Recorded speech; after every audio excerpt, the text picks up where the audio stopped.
নমস্কার বন্ধুরা, বৃষ্টির দিনে নতুন আবার একটা ভিডিও নিয়ে চলে এসেছি তোমাদের কাছে। কেমন আছো সবাই এই বৃষ্টির দিনে? আশা করি সবাই খুব ভালো আছো, ঘরের মধ্যে বাড়ির পরিবারের সাথে সবাই খুব এনজয় করছো। আমিও কিন্তু আমার ফ্যামিলির সাথে বৃষ্টির দিনে খুব এনজয় করছি, খাওয়া দাওয়া একসঙ্গে, গল্প সব কিছু। তো চলো, বৃষ্টি হচ্ছে বলে কাজ ফেলে রাখা যাবে না, কাজগুলো সব করতে হবে। তো সেই জন্য সকাল সকাল উঠে দেখো স্নানে যাব বলে রেডি হচ্ছিলাম। তো সেই ফাঁকে আমি তোমাদের একটুখানি বৃষ্টির বাইরের দৃশ্যগুলো দেখিয়ে দিলাম। দেখো চারিদিক বৃষ্টিতে ভিজে গেছে একদম, গাছপালা সমস্ত কিছু। তো চলো এবার স্নানটা সেরে নিই। আজকে বৃহস্পতিবার, লক্ষ্মী পুজো করতে হবে জানো। আমি এর আগেও বলেছি বৃহস্পতিবার আমার বাড়িতে লক্ষ্মী পুজো হয়। এই দেখো আমার স্নান ছাড়া হয়ে গেছে। এবার আমি যাব ঠাকুরের পুজোর জোগাড় করতে। তার আগে আমি একটুখানি গাছের ফুলগুলো তুলে নিই। গাছের ফুলগুলোর খুব অবস্থা খারাপ, প্রচণ্ড বৃষ্টি, 3 দিন ধরে বৃষ্টির জল পেয়ে ফুলগুলো একদম নিস্তেজ হয়ে পড়েছে। কিন্তু অসুবিধা নেই, ঠাকুরের পায়ে তো দেওয়া যাবে, অসুবিধা নেই সেইভাবে। তো সেই জন্য কিছুটা ফুল আমি তুলে নিচ্ছি। তো ফুল তোলা হয়ে গেলে ঠাকুরের বাসন তো ধোয়াই আছে, তারপর আমি পুজোয় যাব, তারপর রান্না। দেখো আমি অনেকগুলো ফুল তুলেছি, এইটুকুনি ফুলই যথেষ্ট বাড়িতে রেগুলার পুজো করার জন্য। তো চলো এবার পুজোটা সেরে নিই, তারপর রান্না আছে। আজকের ভিডিওটায় আমি তোমাদের রান্নাটাই বেশি করে দেখাবো, কারণ সারাদিন তো আর কিছু কাজ নেই। এই দেখো আমি কুকার বসিয়ে দিয়েছি, আলু সেদ্ধ হচ্ছে আর বেসন রেডি করে রেখেছি। বুঝতেই পারছো কি হবে, তো তোমাদের আমি দেখাবো কি হবে। তোমরা তো বুঝে নিয়েছো আশা করি। আর মেয়েরা দেখো কি করছে, বড় মেয়ে পড়তে বসেছে, স্কুল যেতে পারেনি, তো সেই জন্য বাড়িতেই পড়তে বসেছে। ছোট মেয়ে নিজের কাজ করছে, দুষ্টুমি করছে।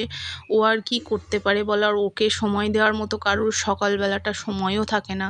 ওর বাবাও পুজো করছে, আমিও পুজো করতে যাব, মেয়ে পড়ছে, তো একাই নিজের নিজের জিনিস নিয়ে খেলা করছে।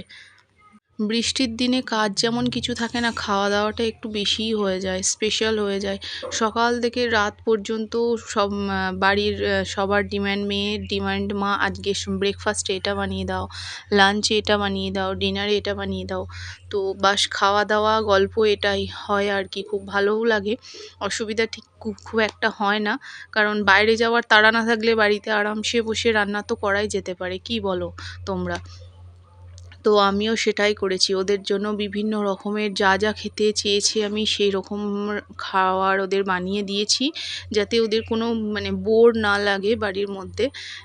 তো দেখো প্রথমে ব্রেকফাস্টে আমি তোমাদের দেখিয়েছিলাম আলু সিদ্ধ করতে দিয়েছিলাম। এই দেখো গরম গরম চপ, কয়েকটা ভাজা হয়ে গেছে আর কয়েকটা ভাজছি। আর সাথে আমি কয়েকটা লঙ্কাও বেসনের সাথে বড়া করে নিয়েছি, ভেজে নিয়েছি। এগুলো মুড়ির সাথে খেতে খুবই ভালো লাগে। যখনই আমি আলুর চপ করি আমি এই লঙ্কাগুলো, এরকম কয়েকটা লঙ্কা নিয়ে বেসনে ডুবিয়ে ভেজে নিই। তো এটা আমি আর আমার হাজব্যান্ডের খাবো, কারণ আমার মেয়ে লঙ্কা এখনও খেতে পারে না, ও সেইভাবে শেখেনি। তো ও চপ দিয়েও খুব একটা মুড়ি খেতে পারে না, কিন্তু আজকে সবার সাথে খাবে বলে তো অল্পই মুড়ি নিয়েই বসেছিল। তো চলো কেমন হয়েছে চপগুলো দেখতে একটু জানিও আমাকে কমেন্টস করে। তো চলো ব্রেকফাস্টের পালা শেষ, এবার লাঞ্চের জন্য প্রিপারেশান নিচ্ছিলাম। তো লাঞ্চে আজকে খিচুড়ি বানিয়েছিলাম, বৃহস্পতিবার তো সেই জন্য নিরামিষ নিরামিষ খিচুড়ি, কোনো পেঁয়াজ রসুন দিইনি। মুসুরির ডাল, মুগের ডাল আর চাল দিয়ে। আর আমার বাড়িতে কোনো ভেজিটেবলসও ছিল না, আমি কয়েকদিন ধরেই বাজার যাওয়া হচ্ছিল না বলে ভেজিটেবলসও শেষ হয়ে গেছিলো, তো সেইভাবে কোনো ভেজিটেবলসও দিতে পারিনি। তো সাথে আলুর দম করে নিয়েছিলাম, একদম ঝাল ঝাল মাখা মাখা আলুর দম, খিচুড়ি, পাঁপড় ভেজেছিলাম। তো দেখতেই পাচ্ছ তোমাদের, এই দেখো আমার আলুর দমটা প্রায় কষা হয়ে গেছে, আলুর দমটা হয়ে এসছে। আর এদিকে চাল ডাল ফুটছে, আলুর দমটা নামিয়ে আমি খিচুড়িটা একটু সাঁতলে নেব, বাস আমার খিচুড়িও রেডি হয়ে যাবে। তবে সাঁতলানোর আগে আমাকে আর একটা কাজ করতে হবে, সেটা হচ্ছে আমার ছোট মেয়ের জন্য একটু খিচুড়ি তুলে নিতে হবে। ওকে তো আমি মশলাদার কিছু এখনও খাওয়ানো শুরু করিনি, তো সেই জন্য আমাকে প্রথমে এই চাল ডাল নুন দিয়ে যেটা সেদ্ধ সেটা তুলে নেব, তারপর আমাদেরটায় মশলা দিয়ে সাঁতলে নেব। তো লাঞ্চ তো প্রায় হয়ে এলো, লাঞ্চ এবার একসাথে বসে লাঞ্চ করব। আমরা লাঞ্চ করতে করতে সারাদিন অনেক সিনেমা, প্রায় 2-3টে সিনেমা দেখেছিলাম। খুব ভালো মানে 3 দিন ধরে ঘরে বন্দি ঠিকই, কিন্তু খুব ভালোভাবে বেশ সময় কাটালাম। এই ব্যস্ততার মধ্যে এইভাবে ফ্যামিলির সাথে এইভাবে সময় কাটানো তো হয়ই না, কিন্তু এই বৃষ্টির জন্য যা হয়েছে।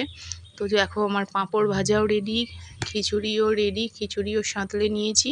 খিচুড়িও দেখো কেমন গরম গরম হাঁড়িতে ফুটছে, দেখেই তো খেতে ইচ্ছা করছে।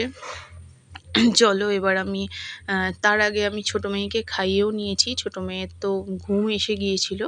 তো এবার আমি আমাদের খাবার রেডি করব। এই দেখো আমার আলুর দমটাও রেডি হয়ে গেছে, পাঁপড়ও ভেজে নিয়েছি। পাঁপড় ভেজে আমি কোটোয় ভরে রাখবো, তাতে সুবিধা হয়। তো এর ফাঁকে দেখছি হালকা বেশ একটু রোদ উঠছিল, বৃষ্টিটা কমেছিল। তো যেই দেখছি রোদ উঠেছে সেরকমই আমাকে এবার এগোতে হবে, কারণ রোদটাকে তো নষ্ট করা যাবে না। বাড়িতে অনেক ভিজে জামা কাপড় ছিল, সেগুলোকে সঙ্গে সঙ্গে আমি একটু মেলে দিলাম যতটা পারা যায়। তখনও এখনও কিছুটা টাইম সন্ধে হতে বাকি, তো সেই সময় যতটা আমার জামা কাপড়গুলো একটু শুকিয়ে যায়। কদিন ধরে বাড়ির মধ্যে এইভাবে ভিজে জামা কাপড় একদম ভালো লাগছিল না। আর এদিকে 3 দিন বৃষ্টিতে একটা লাভ আমার হয়েছে। এই যে কুমড়ো গাছটা দেখছো কত ছোট ছিল, বৃষ্টির জল পেয়ে একদম কত বড় হয়ে গেছে দেখো। এই শিউলি গাছটাকে জড়িয়ে উঠে পড়েছে। আর একদম চলে এসেছি আমি এবার ডিনারে আমি চাউমিন বানিয়েছিলাম। এই দেখো প্লেটগুলো আমাদের, আর ওই থালাটা আমার মেয়েকে একটু বেশি পরিমাণই দিয়েছিলাম আমি, কারণ মেয়ে ভালোবাসে খেতে। এই গ্রিন চিলি সস আর টমেটো কেচাপ দিয়ে নিরামিষ চাউমিন আমরা খেলাম রাতের বেলা। তো চাউমিনটা আমি সন্ধেবেলা আমি কিছুটা প্রিপারেশান নিয়ে রেখেছিলাম, তারপর খাওয়ার সময় মেয়ের একদম পড়া কমপ্লিট হয়ে গেল যখন, তখন আমি গরম গরম বানিয়ে নিয়েছি। এই দেখো vinegar, soya sauce, chilli sauce, red tomato sauce সব কিছু বার করেছি। তারপর আমি আলু আর কাঁচা লঙ্কা, কিচ্ছু না, কোনো সবজি না, জাস্ট একদম সিম্পল। তবে কিছু ম্যাগি মশলা একটু আমি দিয়েছি, বাড়িতে ছিল বলেই দিয়েছি, না হলে এটা দেওয়ার দরকার পড়তো না। তো চলো দেখা হচ্ছে নতুন আবার একটা ভিডিওতে।